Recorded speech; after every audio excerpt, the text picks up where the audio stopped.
प्रणाम सब गोटे के एक सामा के गीत सुनबे छी।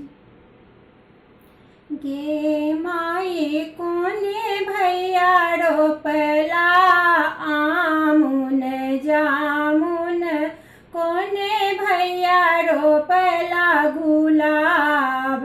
गे माई कोने भैया रोपला अड़हुल फूलबा, तोड़ी तोड़ी सामा के चढ़ब। गे माई कोने भैया रोपला अड़हुल फूलबा, तोड़ी तोड़ी सामा के चढ़ब।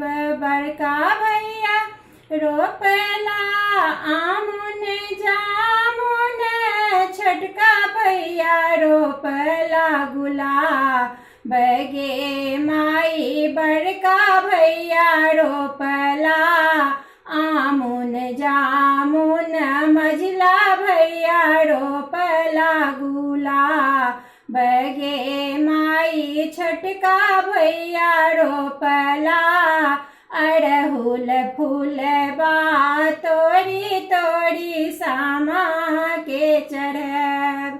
कथी डाली तोड़ब आमुन जामुन, कथी डाली लोढ़ब गुलाब।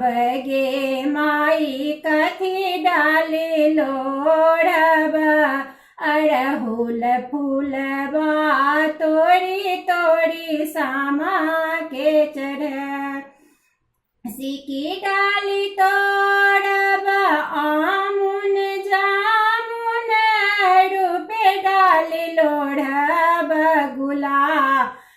गे माई सोने डाली लोढ़ब अड़हुल फूलबा, तोड़ी तोड़ी सामा के चढ़ब। गे माई सोने डाली तोड़ब अड़हुल फूलबा, तोड़ी तोड़ी सामा के चढ़ब।